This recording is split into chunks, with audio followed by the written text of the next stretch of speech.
Live from WAVE-3 TV, where coverage comes first. This is WAVE-3 First News with Jackie Hayes and meteorologist John Belsky.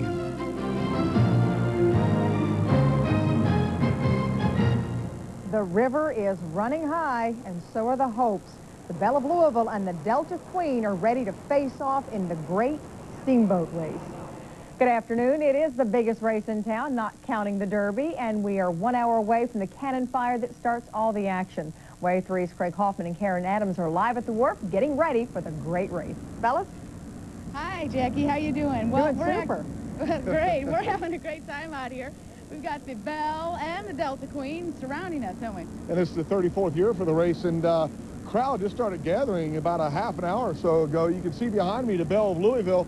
About a half an hour ago, the folks started lining up and going on board, and then the Delta Queen is right over here to our right, and it is filling up pretty good, and people are already starting to be quite festive, Karen. I think we're going to have a pretty good competitive race today. It should be very competitive, and you know, Jackie, this year the race is going to be run a little bit differently. There has been some changes. Now, we have a map that we would like to show you. This is how it's changing. Normally, the race starts west of I-65.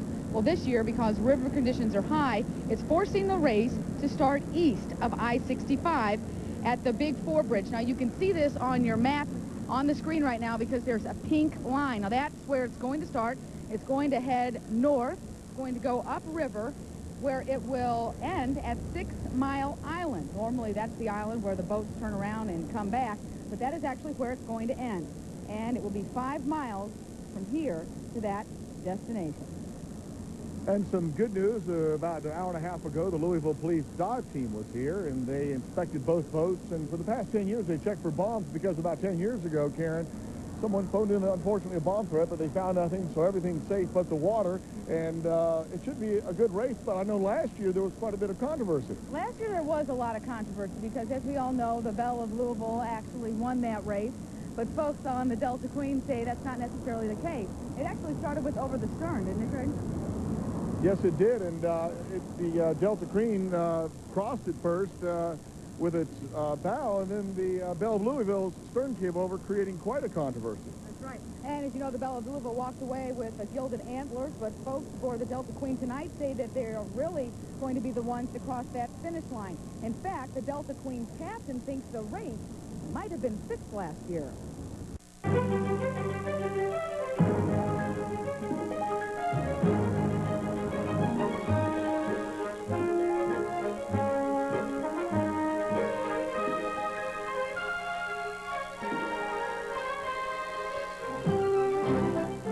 Derby Festival tradition, WAVE 3 presents the Great Steamboat Race. Brought to you by Kroger, celebrating their 10th anniversary of crafting the Garland of Roses. Canada Dry Ginger Ale, out-and-out refreshment. River City Bank, watch for our new Highview location opening soon. And Dairy Queen, for hot eats, cool treats, think DQ. Now, here are WAVE 3's Jackie Hayes and Alan Denton. Right now, we're watching and waiting for the beginning of the Great Steamboat Race. And it won't be long before these mighty riverboats roar down the river in hopes of winning the gilded antlers. WAVE 3 anchors Karen Adams and Craig Hoffman are keeping an eye on things from the 4th Street Wharf. How's it going? Have they left already? No, they're still right here, the Belle of Louisville, and then the Delta Queen about 50 yards over here to the right. And Jackie and Allen, you know things are getting close, about ready to go downriver when the dignitaries get here. Mayor Jerry Abramson, County Judge Executive Dave Armstrong, and Ron Rakucci's here. Ron Rakucci, the chief, and the city police chief Doug Hamilton, and Lieutenant Governor Steve Henry just got here. And you know who else is here? A dignitary. Besides those guys? No. Summer and Shadow. You got to see this. This is Summer and this is Shadow. They are with their owner, Jan Rickers. One is a Labrador Retriever. The other one is a Golden Retriever. And this is your first steamboat race, isn't it? Yes, it is. Why is that? Because we just moved here from California. All right, well, listen, and are they enjoying it? So far. Well, they sure are cute. Thank you. All right, have fun at the race. Okay, and Craig and I are just standing here waiting for the boats to take off. We don't know exactly when it could be, any time from now. And we'll check back in with you all later, Alan. All right, thank you both. Thanks. Well, high water caused by this week's heavy rains has forced Coast Guard officials to declare the river a hazard. Therefore, the race will be much shorter this year. Here's a look at the course. The race starts at the old Big Four Bridge. It will wind up at the eastern end of 6 Mile Island. There will be no turn this year. The race is an approximate 5-mile sprint.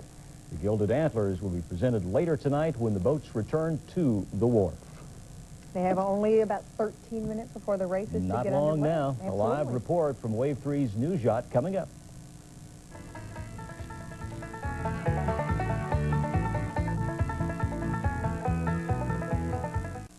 And welcome back to our live coverage of the Great Steamboat Race. They'll take off in about 10 minutes, and there's no better view of the boat race than from another boat. Wave 3's Craig Edwards is aboard the Wave 3 News Yacht with more. Craig, what about it? Have the boats begun to move yet? Can you see them? Are they heading toward the starting line? Well, actually, right now, Alan, they're beginning to start the engines up. They're rolling a little bit. They're not actually pulling away from the wharf yet, but they will be in just a few moments. Actually, they're running a little bit late. I attended the Coast Guard meeting this afternoon. They had planned on pulling out from the wharf at a quarter till, so they're running just a little bit late, and of course the race is going to get underway right at the top of the hour.